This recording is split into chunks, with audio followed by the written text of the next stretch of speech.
Welcome back to the Citizen channel, and welcome if you're a new subscriber. Plenty of those at the moment. Welcome on board. Spread the word, guys. It's always much appreciated. And a few oldies, keep spreading the word. You do a great job. This is a story of the game, of course. A victory, a hard-fought victory. Yeah, could have gone so wrong, couldn't it, this one? At the Tottenham Hotspur Stadium, of course. When are they going to sponsor it? I don't understand the logic. They're not going to call it New White Hart Lane. Where's... They're not getting offered enough money. I don't know. There must be some reason for it. A few clubs are like that, aren't they? But I say they've got no sort of alliance to the ground to sort of alter its name, have they, really, with it being the new stadium? Anyway, Spurs 0, City 1. 26th of Feb 2025, 7:30pm kickoff, match day 27. The headlines on this one: Pep's Jekyll and Hyde Blues. There you go, that's my not super. Well, I should have put Pep's Jekyll and Hyde Super Blues, shouldn't I? But we're only super for half of it, weren't we? Anyway, Pep's 11 last in that game. 4 changes to Liverpool. I got 9. I was quite happy with that. No Aki, of course. I had him in my team, and of course Pep was brave. He went for the 2 winger option, which I always think is a law of diminishing returns if you check out my vlogs or my Bolt from the Blue appearances, where I think 1 always works better. With 2 you still get okay, it's still okay, but 1 always is more impressive than the other, and the players always tend to try and find 1 more than another as well, depending who's on the pitch. Average age of 24, I believe, this team. Starting 11, Ederson, Nunes, Kusanov, Diaz, Gvardiol, Nico Kovacic, Savinho, Marmoush, Doku and Haaland. Diaz was the captain, of course. On the bench, a strong-looking bench, an older bench. Probably if you put a few of these on, that 24 would shoot up, wouldn't it?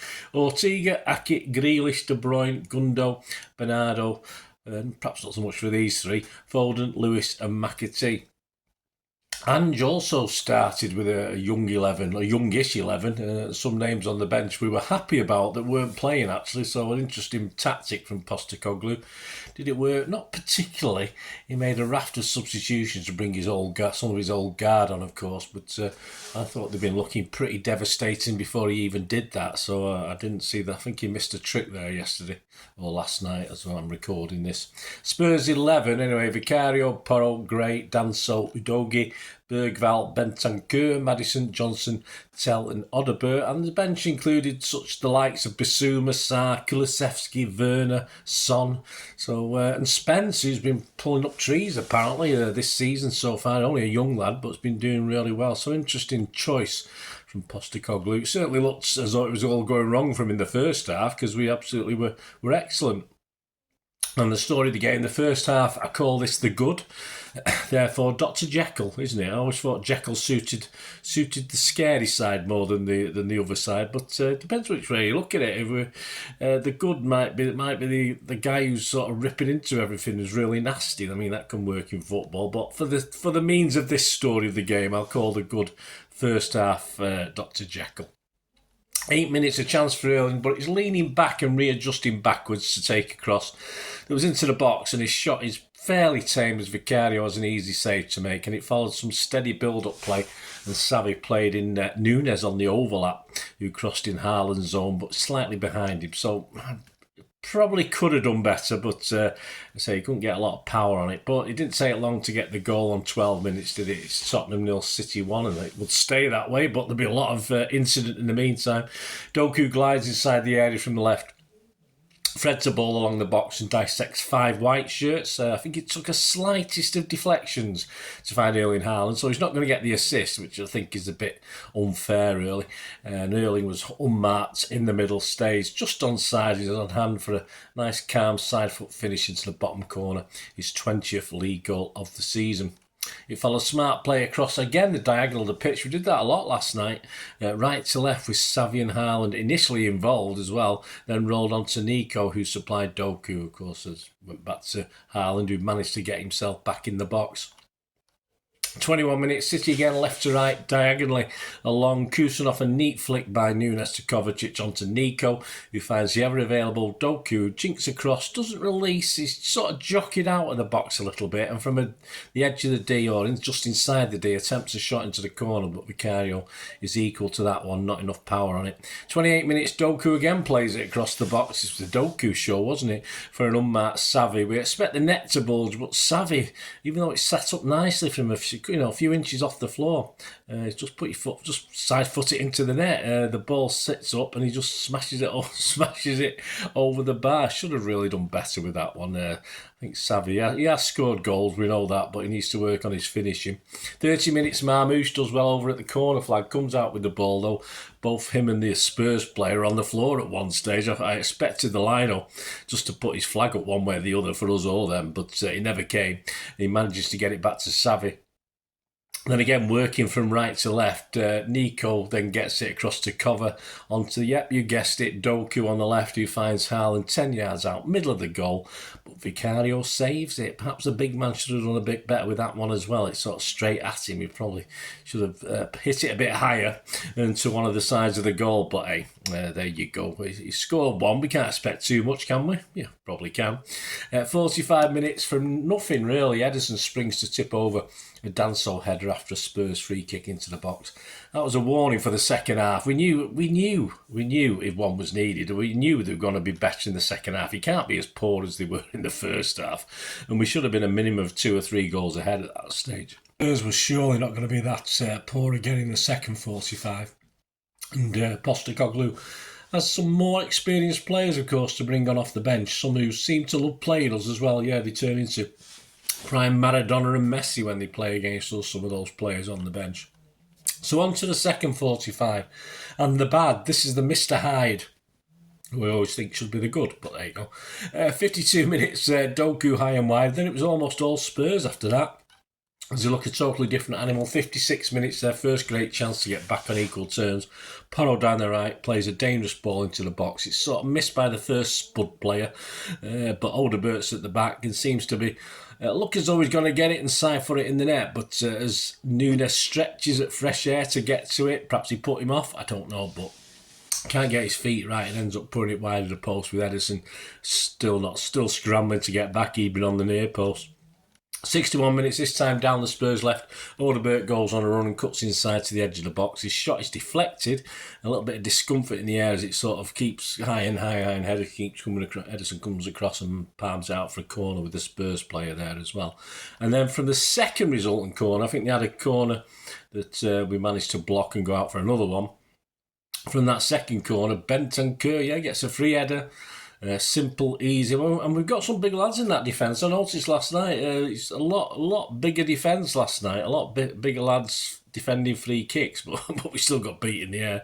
But it was easy for Ederson to gobble that one up because it was straight at him. 65 minutes, Savvy is very weak, loses it in our own third, and Spurs break. A missed kick saves us though, as Udogie finds Tell, who mixes his feet up and sends it out for a goal kick, with the goal looking likely.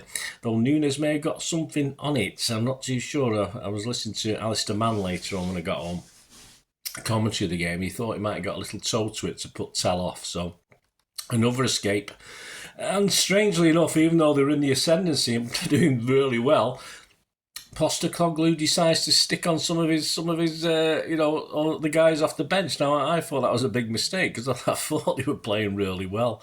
And just 65 minutes, perhaps leave it for another 5 or 10 minutes and stick them on. But because after that, City got a little bit of control. We got a little bit of control back because obviously it broke up play for Spurs. And of course, we had a couple of substitutions ourselves. 74 minutes, Foden for Marmouche, Bernardo for Nico. And then it wasn't until the 85th minute that Bernardo lost the ball in midfield. Johnson gets the better of Kovacic, who's got caught on the wrong side. He did that 2 or 3 times last night.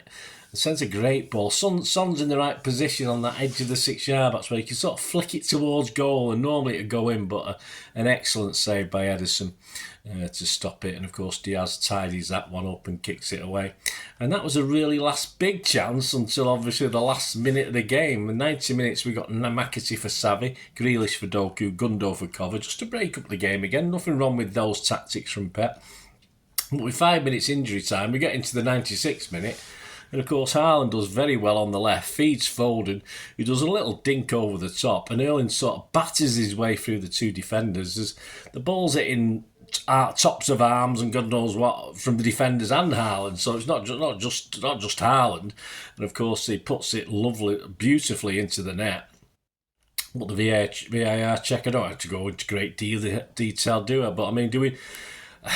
I know the referee had given this as handball. How he could see it, Gillette, whatever you call him, how he could have seen it anyway, I do not know. He's just assumed. I mean, the decision, which at best was a guess, because it had to be, because he couldn't see what had gone on. At worst, it was just blatant cheating. But I'm giving it. It's the best. He just made a decision. But then for the VAR to say we can't disagree, even though we watched it 70 times, we can't disagree, guys. So we'll have to go with the on-field decision. Did he not allow the refs to go over to the screens anymore? Just do you want to have a look yourself at what the angles you've not seen?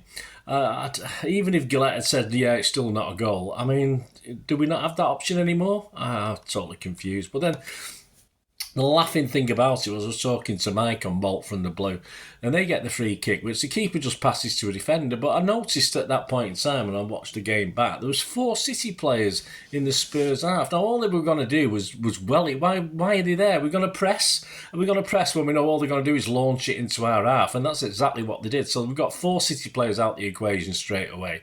We're probably outnumbered then at that stage as a keeper and a defender. So there's 2 of theirs, 4 of ours. So that means we're outnumbered.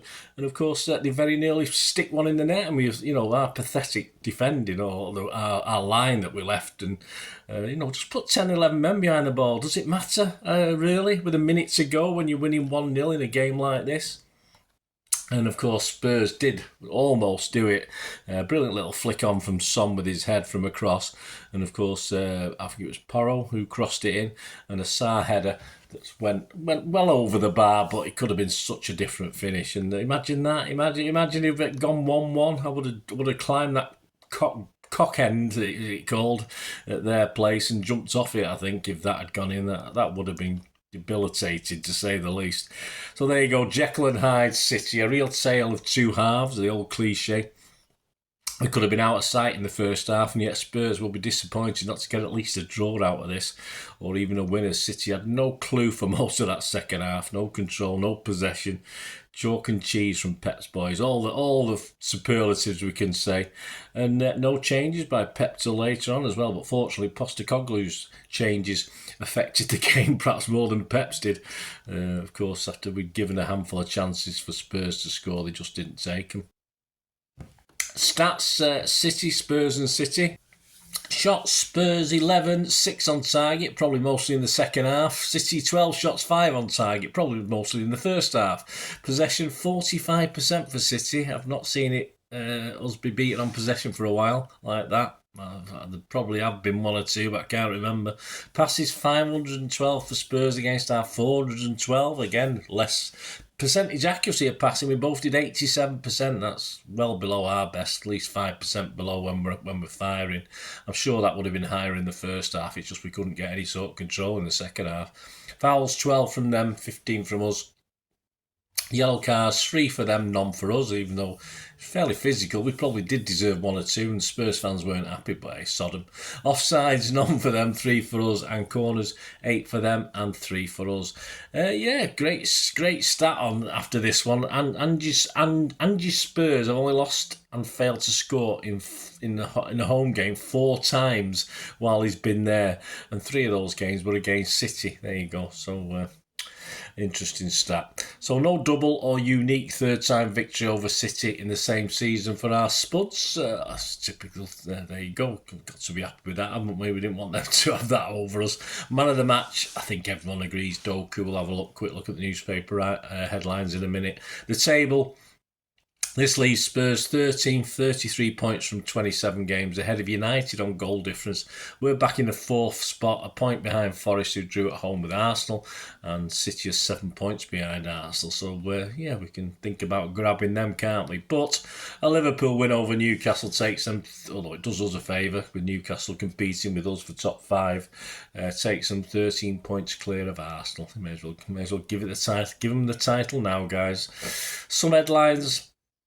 Of course, as you'd expect, despite man of the match performances from Doku from many quarters, Haaland dominates the headlines. Despite that Doku getting man of the match from a few people, the Guardian inside David Hyde said Haaland returns and strokes to guide City into the top four. The iPaper says James Gray said Haaland put some pep back into City's race for Champions League spot. Doku was his player of the match. The Daily Mail, Matt Barlow, Haaland's back with a bang to heal scars for Pep. His man of the match was Doku with an 8.5. The Mirror inside Mike Walters, Haaland's Euro Spur City star back with a bang as he fires Pep back into the top four. Doku rated top with an 8. The Express, Mike Walters, a great haul. Erling hits his 20th league goal this season to sink sleepy Spurs. In the second half, were they? Doku got an 8. Our local paper, the Manchester Evening News, on the back page, Earl's Court, yeah. And inside, Tyrone Marshall, yes, Simon Pekowski's had a week off this week, guys. City show quality and characters to see it out. And Joe Bray rated Edison, Doku and Haaland all an 8. There you go, guys. Thanks for joining me, especially you guys. Press those buttons, fantastic. Leave us your comments, anything to say, or you want to contact me through my various socials, that would be wonderful as well. And as ever, please, guys, as I say, all you new guys on there that are out there which have joined, if you do like what I try and do on the channel, I'm not too proud not to ask if you can help support me. It doesn't necessarily cost anything, it's a little bit of your time. And all you need to know how to do that is to stay watching and listening. I hope you enjoyed the feature, and yeah, if you can support me through the subscription, if you can subscribe, guys, that'd be wonderful if you've not already done so. We do actually have memberships at the moment, just 99p a month, so you get access to all my City stuff, including all the history vlogs, dozens and dozens not been published yet that you get immediate access to, and every time I do a edit and do a vlog, you get immediate access to it as well. So you can have a copy of scripts as well if you want any hard copy of the sort of things I do on matches and teams and managers and players, etc, etc. So if you can join the membership, that'd be wonderful. We'd fine. And yeah, if you want to support the channel just by watching the ads, that helps. Watch the ads, let them play through while you just have to check your phone or something, let it play out.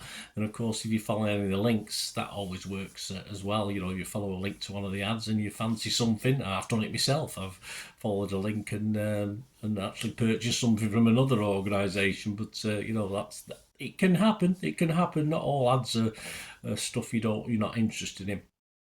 And of course, if you can give us a like, guys, that would be absolutely fantastic. All likes are much appreciated. Anyway, thanks for watching. Until the next time, of course, I only ever ask one thing, don't I? Please, I ask you all to stay safe, especially you Blues. Until the next time, come on, City. Bye for now.